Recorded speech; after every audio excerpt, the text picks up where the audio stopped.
Listening Part 3. You are going to hear some students talking about their online learning experiences. Before you listen, take some time to look at questions 21 to 26.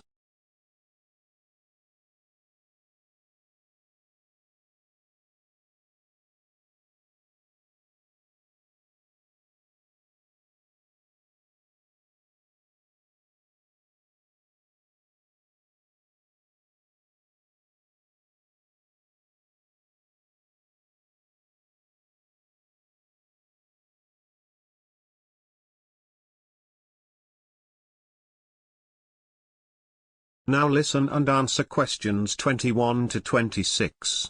Hello everyone. Thanks for joining. This will be very helpful for my thesis. First, I'd like to hear about your experiences this year with online learning. Arjun, would you like to go first? Sure. Well, one of the activities I enjoyed the most was a group wiki. So we were supposed to look for resources regarding about this specific learning theory, and then we were supposed to bring those resources together online as a group. I never met any of the other students. We were living all over America. Some of my classmates were in California, another one was, I think New York. We were bringing all these resources that we had found to the group. The class we took was in Blackboard, that's an online learning management system, an LMS that a lot of universities use.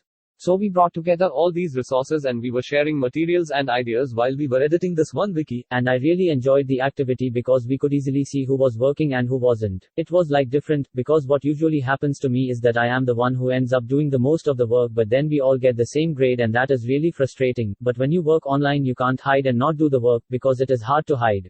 And what about you, Jim? Well, in a lot of the interactions that I had online, what I found especially effective, were the online discussions, because you can see everyone face to face, which means you have the ability to have a discussion and go back and forth. It is great, because you're bouncing ideas off each other but also learning from each other, and that was one thing that I found pivotal, as opposed to reading through lectures and such, because a lot of the people that I dealt with in my classes were experts in different fields, but it all kind of drew together, and that was a thing that I found was really crucial in the long run.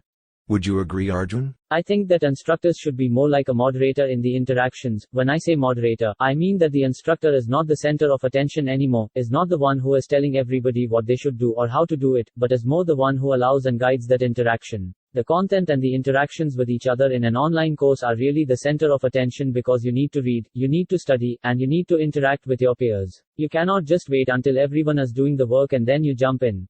You need to be active, and instructors need to be the ones who are encouraging that interaction with both the material and with the other students. Jane, we haven't heard from you yet. What do you think? I think it's very important for the instructor to, constantly reach out and show him or herself as being available to the students and be able to create that, that traditional relationship between student and instructor, even if the physical contact, the face-to-face relationship and the ability to relate one-on-one like that is not possible. Yeah, I'd agree with that. One things that I found the most with being online is a lot of students are apprehensive at first to communicate, and I found within the second week or so, I myself reached out a lot to other people by sending private messages just to say, hello, this is who I am, but the introductory period in the beginning of the semester really helps, because I think it really does act as an icebreaker with the other students, and I find now I'm friends with a lot of them on Facebook, in addition to keeping up with them on email and different research projects and such, so it's definitely critical, that's for sure. Before you hear the rest of the recording, you have some time to look at questions 27 to 30.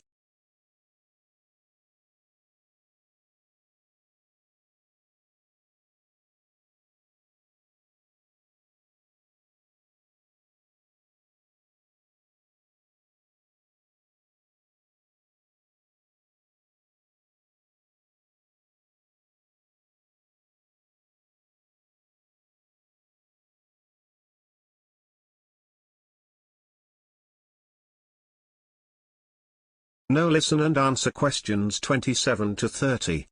Yeah, the number one thing is communication. You need to let students know how you are going to communicate. Are you gonna use email? Are you going to use discussion boards, for example? Figure out how you're going to communicate and continue to communicate throughout the course, so that the students know what they need to do and how they are going to complete assignments and when they need to submit them. So, lecturers need to communicate as much as possible and as early as possible.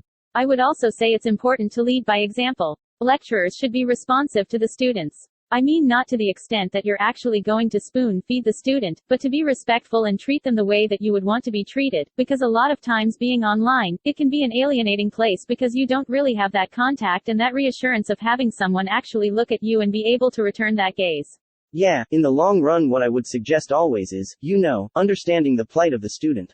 Some of your students are going to be up late at night, possibly early in the morning, a lot of them, and like me, for example, I also work part-time, so I think that the ability to have that communication and direct communication with the faculty member is crucial so that they can understand, why you missed an online lecture or need an extension on your assignment. But also, the lecturers need to learn how to use the technology too.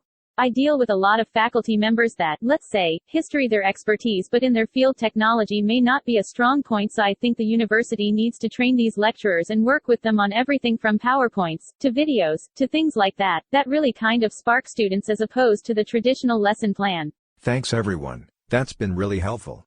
If you wouldn't mind, I'd also like you to complete the online survey. This is the end of part 3.